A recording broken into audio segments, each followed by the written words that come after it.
Hello, everybody. Welcome to another installment of A Rebel Without Applause, coming to you from two very distinct locations. One right here in the Wood of the Holly from my television studio apartment. On the other side of this incredible digital divide across continents and oceans is journalist and raconteur Hugh Bohane from somewhere inside Poland near the border with Ukraine. Welcome to the show, and thanks so much for taking the time to join me.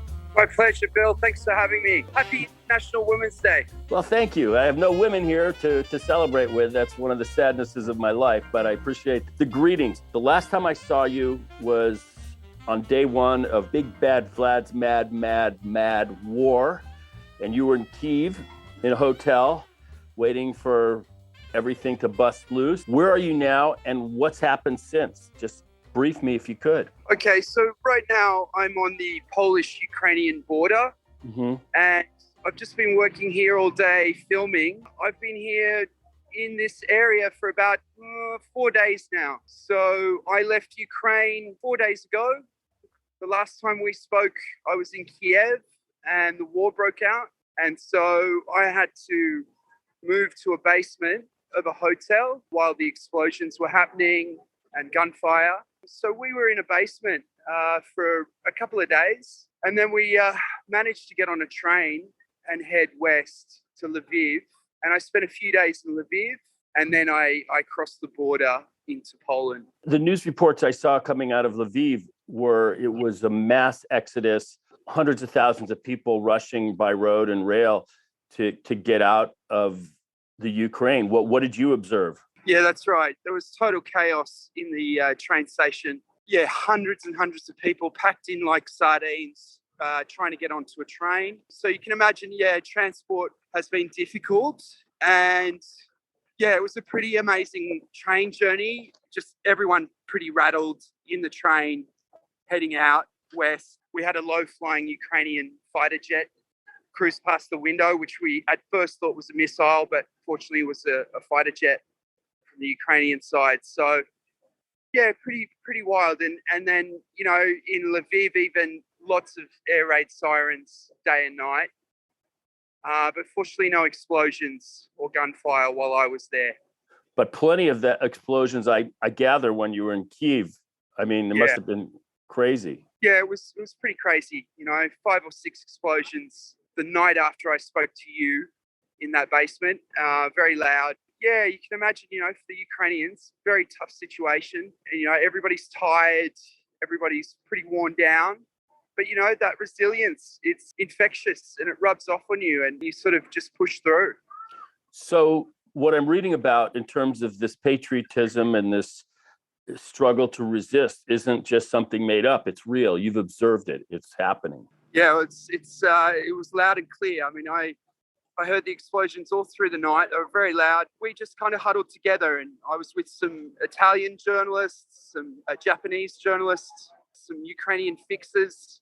And yeah, we just got through the night, you know, or the nights, and just kind of, you know, had each other's back. And yeah, what can I say? I mean, pretty traumatic experience to go through for everyone. And, you know, there's cities that have been under far severe attack since then, you know, Mariupol, where I'd been a few weeks prior, right. And Kharkiv has been taking the full brunt and a lot of destruction there. So it's been real. And what was the passage like from Kyiv to Lviv? So that was a very long day and night. We had to switch trains 3 times, I think, maybe 4. Started sort of in the morning and it went all through the night. We eventually arrived in Lviv at about 4 a.m., I think. So yeah, all of us, you know, not much sleep and not much food. You know, there's food shortages with everything closed. But yeah, we got through. And what was the countryside like between Lviv and Kyiv? Was there tanks and battles, or was it relatively unobstructed and quiet? Yeah, other than just seeing that low-flying jets, I didn't see a lot of military activity. But yeah, not to say it wasn't there, I just didn't see it. And yeah, just, you know, wide open spaces, a lot of agricultural areas on the way. As a reminder to people, Ukraine is one of the largest wheat producers in the world. I mean, it is a breadbasket. and a mineral-rich country that has, big time economic value. So I guess you're out there in the midst. So you arrive in Lviv. Did you have a place to stay? I mean, you're there with hundreds of thousands of people. I mean, does your being a journalist offer you any kind of safe passage or privileges, or how did that work for you? I mean, I had a great team with me who were very helpful. Hotels are all full. It doesn't matter what your status is. They're dealing with a housing shortage. Everybody's rushing into hotels. But yeah, I was lucky enough to get a room, and I had to move hotels a couple of times just to find vacancies. But yeah, very lucky in that sense. And internet and phone service, you're able to book and use all the electronic tools you have to find boarding and housing and stuff like that. That was still operative? Yeah, comms still hadn't gone down while I was there. So again, yeah, lucky with that. Still able to use the internet, still able to use phone service. And how did you get to the border? Is that a rail link, or did you drive? How did you get from where? From Lviv, I got a car and a driver, and we drove, and that's about a 2-hour drive, 2.5. Yeah, and a lot of checkpoints on the way. A lot of soldiers checking. We were pulled over a couple of times and just had to identify ourselves and say who we were. Basically, I was dropped off at the border crossing. Mm-hmm. Are you still with? Yeah, you're still I hear there. you. Your picture dropped out, but I hear you. So just keep going. So we're a temporary disconnect across this little digital thread here, hopefully temporary. As you can see, Hugh is in a refugee center, and there he is. We're going to readmit him. There you are. Welcome back. Thanks, Bill. Apologies. Another call came through and knocked me out there. Sorry. No problem. Yeah, so I was dropped off at the border. Now, the border, what you witness at the border is quite dramatic in the sense that you're seeing a lot of young Ukrainian men saying goodbye to their wives and children, not knowing what's next. So they've accompanied them to the border, and then they're returning to their country. That's right. And, so I remember a scene just coming through where a young husband was, saying goodbye to his young wife and child, all three of them in tears, as you can imagine. And I walked behind the wife and child, and I looked back at, the Ukrainian man, and it was a devastating thing to witness. It really sort of brought home, the human reality of war, the cost of war. As I walked through, there were these smiling Polish faces, female Polish customs officer came over to the woman, put her arm around her and comforted her, and they both walked ahead. And the Polish response, Bill, phenomenal. You just can't believe it. If you don't mind, I'll just give you a little bit of a tour. Let's do that. Walk me through. You're in a refugee camp somewhere near the Ukrainian border in Poland. Yeah, walk me through and talk me through. So on my right, I'm not sure if you can see, but it's the DOS tent. They're providing free SIM cards. So all of the Ukrainian refugees who enter into Poland are eligible for free SIM cards straight away. So right off the bat, they've got comms. Is this administered by the Polish government or by the UN or UNESCO or UNICEF? How is this being administered? It's a combined effort. Yeah, you just get the sense it's very much driven by the Poles. They're very, very well organised. You've got Caritas here, Caritas Poland, doing amazing work. A lot of the people in the background that you can see in yellow vests, high vis, they're Caritas, doing amazing work. And Caritas, what is Caritas again? It's a charity. It's a charity, a Polish-based charity. Yeah. It's international, but yeah. Okay. And yeah, we've got some fires burning, which is fantastic because it's very cold here, as you can tell. And, a restaurant in here, the DOS tent for food, great Polish food, soups, tea, coffee, everything. They're just so well organised. Are you right on the border? Are people walking? Are you at the actual border? I can walk you to the border right now. Okay. So I'm crossing a train track, but there's no trains. They've shut down the train service for this. So, wow, Hugh, you're a star. My God, what an incredible experience. oh, the Ukrainians and the Polish, they are the heroes, mate. I may get stopped, but I'll just try. Yeah. But yeah, essentially, so there's a bus in front of me that's going to collect more refugees. And do they spend the night there, or are they just shuttled back towards Warsaw and various places for housing? I mean, this is millions of people across huge distances. Behind me is a handful of Ukrainians coming through, and basically just where I'm pointing there is the border. Oh my God! Okay.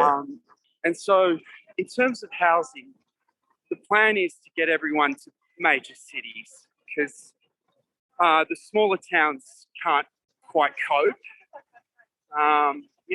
We could be expecting up to 5 million people, possibly even up to 10 million. So that's a real strain on housing. So the plan is to get people to Krakow or to Warsaw and go from there. And there's a lot of housing support, a lot of programs where people can get housed and even look at it, short-term employment, long-term employment. So it's a pretty well-run ship. They're doing really well. What an amazing story. Now, the majority of the refugees are coming to the Polish border. I mean, that's the main exit. Yeah, that's right. Poland is the first choice, and and to a lesser extent, Slovenia and Romania and Hungary. Right. So that's the situation, and it's been an interesting day. I've been able to do some interviews and talk to some people, cross-section of Ukrainians, but also even a Nigerian guy who'd been living in Ukraine for 7 years. He'd started visiting the Soviet region 30 years ago, but based himself in Ukraine. And he was in Kharkiv, and he was working as a pharmacist. Really? And his home was destroyed only the other day by rockets. And so he's left, and had a good chat with him. His plan is to go to France and then back to Nigeria. And then I've spoken to a young Ukrainian woman who was waiting for her mother. They got separated, and so she was waiting for her mother to arrive here. And it's her mother's birthday today, a lady probably in her 70s.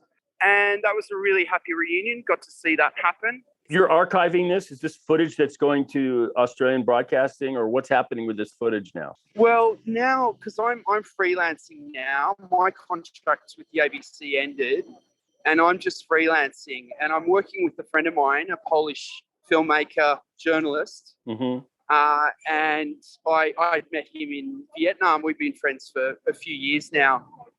And so he's been amazing. And the idea is that eventually we might sort of collaborate and make a bit of a doco, because he works for Polish TV. So he's got access to studios in Warsaw. And so we're planning to have a couple of days in the studio up in Warsaw eventually and put a rough cut together of the stuff that I've just been doing in the last few weeks.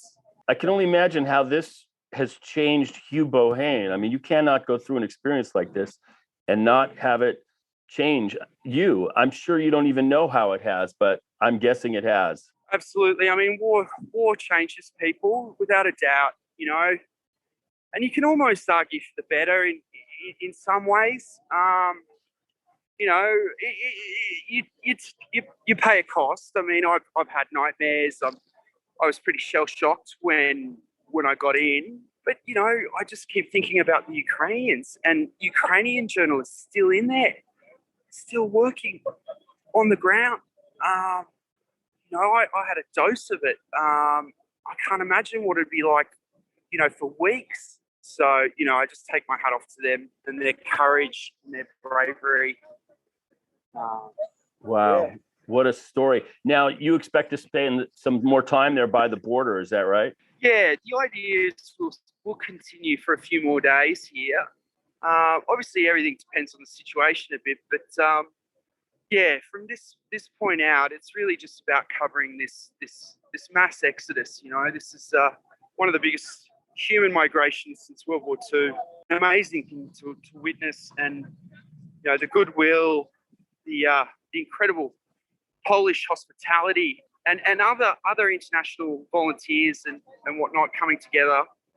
It's pretty remarkable. So great to be here to witness that, and then I guess, you know, eventually the idea is to pull out, but we'll see. Now, has the flow lessened or increased? Have you noticed any kind of? Do you think there's still a majority of people trying to get out? Where are we with this exodus? It does look that way.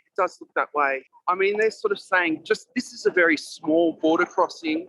Mm-hmm. Bill, this is one of the smaller ones. Where are you exactly? What what city or what area? Well, so for security reasons, it's probably better that I don't. No problem.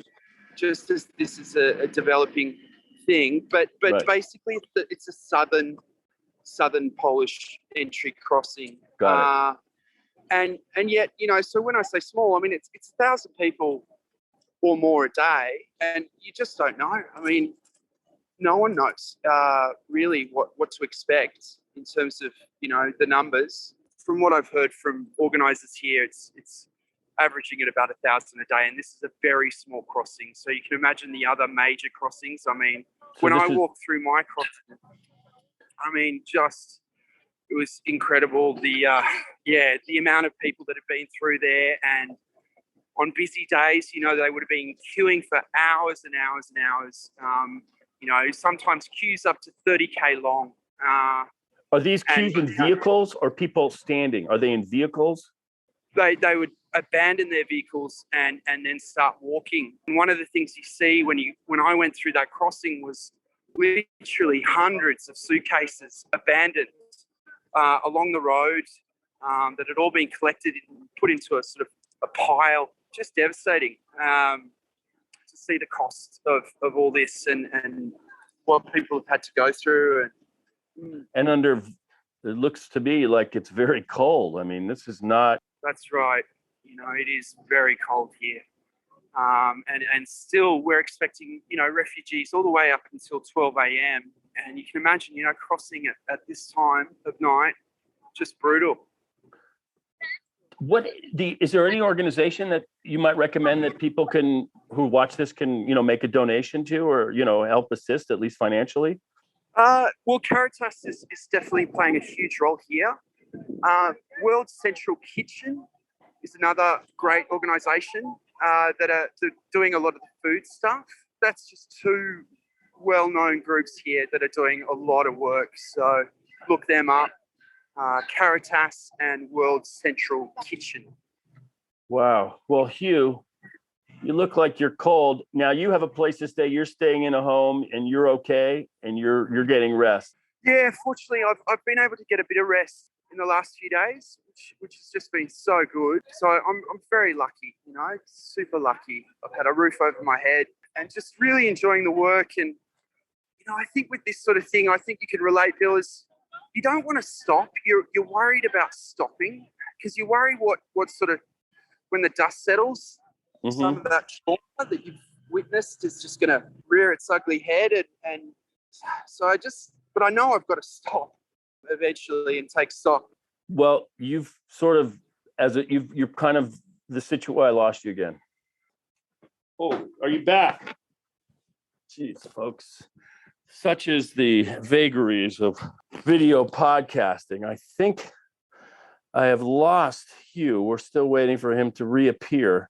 But Hugh Bohane, somewhere on the southern border, is rejoining me again. And we're admitting him on the slender digital thread across continents and oceans to the Ukrainian-Polish border, where he is at a refugee center. There he is. Welcome back, hey, bro. Thanks. Sorry about this. Just getting okay. knocked out.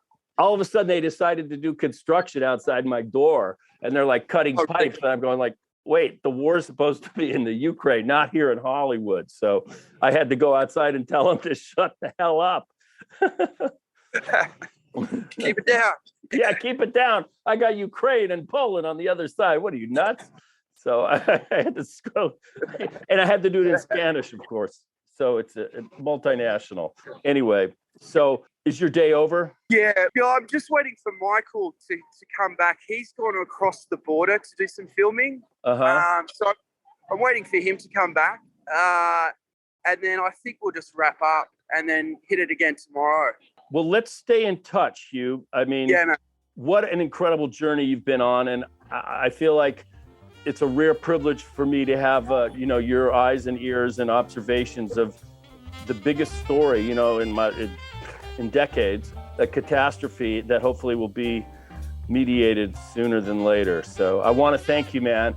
Go get some warmth. I'll be in touch and we'll keep this thing going, okay? Okay, mate. Sounds good.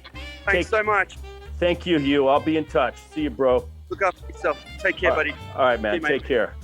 So there you have it, folks. That's Hugh Bohane from somewhere between the Ukraine and Poland on the border there. He's doing his part in what is really a massive humanitarian catastrophe and challenge. So I wanted to give folks an eyewitness, ear witness experience of what's going on there. And till next time, namaste, shalom, and aloha. By that I mean namashaloha. See ya.